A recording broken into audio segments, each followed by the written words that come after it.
Hey class, Professor Steve here. We're going to talk a little bit about how we're going to be classifying some of the organisms for the remainder of the class here.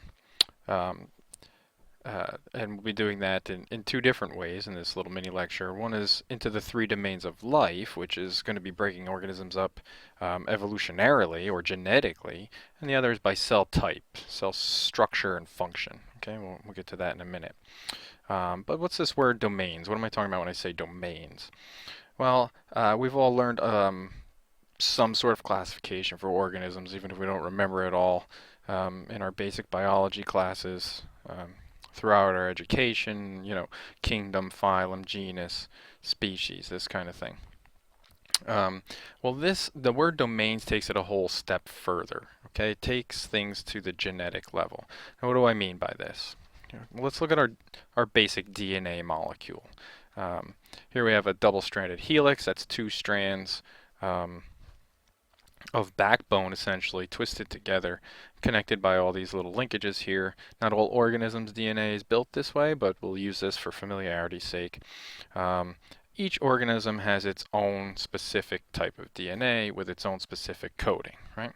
Well, what are we talking about? Let's unwind this guy and look at these links in here. And over here, we have a sort of a rough schematic of what that would look like. And in here, we see that these links, these letters, are the genetic code. Okay? The links are the genetic code of an organism. Okay, the code is made up of nucleotide bases, okay, groups of amino acids, and we code them according to the beginning of the name: adenosine, guanine, cytosine, and thymine. And they pair in very specific ways too. A's always pair with T's, G's always pair with C's. So you get one code reading this way, and you need the reverse and opposite to go this way to get your two strands. Now, if we look at DNA code, the genetics of all organisms, we actually see that this does not vary that much, right? We say that that most sections of code are very highly conservative. That means that throughout evolutionary history, all the major stretches of code, things that code for metabolism, biological processes, and many other things, they don't change much, right? Because they work. If you change something, you change the way it works. And so a lot of this remains conservative. So it's with very small changes sometimes in this code that we can become a very different organism. For example, if we take away the second strand and we just look at the code in one direction, and we take a single strand from a second organism, so we have organism 1, organism 2 here, and we can match up the code to see if they're related or indeed the exact same organism. Well, so we say same, right? Same bases. Here we have a difference. Same, same, same, different, same, same. So not very much change, right? So even when we have a change, it's not huge. But small changes can code for very big differences.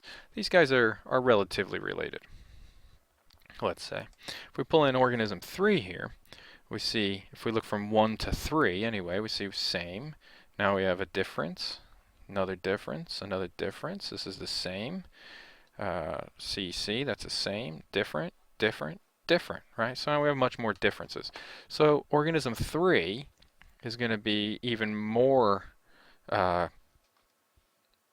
less related to organism 1 than organism 2 is, while organism 3 is more related to organism 2, right? Because we have more similarities. Same, same, same, same, same. Okay? So that's what I'm talking about. Now, if we go back in evolutionary history, the evolution of the Earth, there was an original organism, okay, from the ether or the primordial ooze, whatever you want to call it, of an evolving Earth, life evolved, the first organism. And it's from this first organism that all other life, including us, has evolved, okay? We like to call this guy the last common ancestor, or the LCA. So eventually the first organism evolved, slight mutations in its genetic code that started to make it a slightly different organism, but none of these changes were big enough to change its grouping, what it was, or what what type of organism it was. Eventually, in evolutionary history, we hit a fork in the road. Okay, we had a major mutation. One group of organisms continued to evolve with very little changes. Organism stayed very closely related to organism 1 here. But another group of organisms had a major mutation, an evolutionary difference that made it actually become a separate organism, organism 2 here. And so that's what gives us a branch in a genial tree like this, okay, in a phylogenetic tree like this. So these guys continue to evolve until present day down here, where they still remain relatively similar to its ancestor. These guys made a major change, and then somewhere in evolutionary history we had another major change that branched it off into two separate organisms again. So now we go from 2 to 3. And when we look at the genetic code of all organisms today, to the best of our technological ability, this is indeed what we think has happened, right? We've had two major branchings of organisms evolving that give us our 3 major domains of life today, and those 3 groups are the bacteria, the archaea, and the eukaryotes. Now, as our technology advances more and more, we may find out more and decide there's more domains, or that domains don't even work, but this is what we know as of today to the best of our ability. Okay, so that's domains, our 3 major domains of life, and those are genetic evolutionary differences. So what do I mean by cell type? Well, originally we thought that bacteria and archaea weren't just closely related to each other, but were essentially similar organisms, or still on this same branch. Eventually we realized that they were different enough to be on their own branch, and then eventually again we realized that they're actually more closely related to the eukaryotes, which happens to be the group that we are in. Right? But the reason we originally thought that these guys were related is because they're structurally and functionally similar. So what do I mean by that? Structurally, I mean their cell type, their organism, their physical appearance and makeup, and their size. Both bacteria and archaea, we only find them as unicellular microscopic organisms, so single-celled organisms. So we only find them as microbes. And then functionally means they do the same job. Essentially, these guys fill many of the same niches in just about all environments on Earth. Okay, so we still lump these guys together, not genetically similar, not evolutionarily similar, but structurally and functionally similar. So according to their similar cell structure, we still lump the archaea and bacteria into what we call prokaryotes. So who are these eukaryotes? Those essentially are everybody else. Now I'll stress this over and over again, but I'll say for the first time now, just because these guys are everybody else and these are sort of the microbes, doesn't mean that a eukaryote can't be a microbe. Okay, this guy right here is a ciliate, that's a protozoa, that's a single-celled microscopic eukaryote. Okay, his size doesn't make him a eukaryote, it's his cell structure, and we'll get to that in just a minute. But he's more closely related to all these other organisms like plants, fungi, the apes, even shellfish, or even a human than he is to the bacteria. Okay, so let's talk more specifically about this cell structure.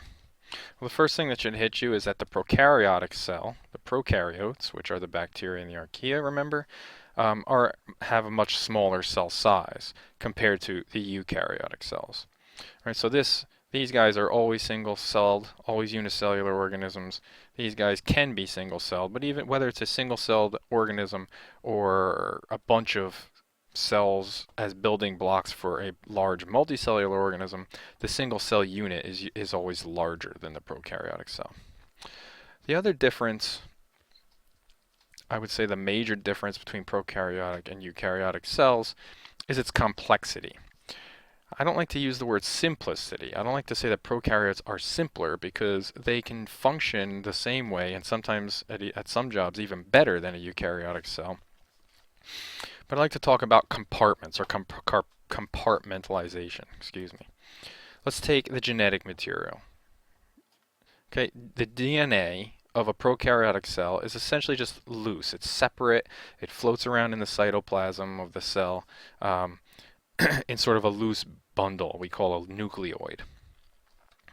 If we look at a eukaryotic cell, on the other hand, the genetic material, the DNA, I should say, is tightly bound up in this membrane structure we call the nucleus.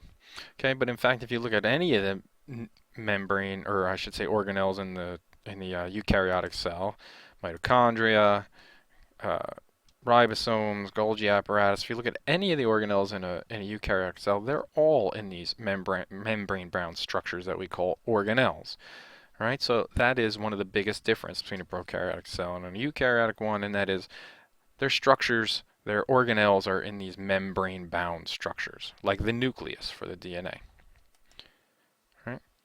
So the two main things, smaller size with no compartments for the organelles, right? Because the prokaryotic cell has a lot of other things going on in here, but they're just loose and unbound by membranes. And for eukaryotes, the larger size and the compartmentalization of their organs, essentially, for lack of a better word. Right? Have to remember when we say eukaryotes, they can be plant and animal cells. Right? Here's a plant cell. Here's an animal cell.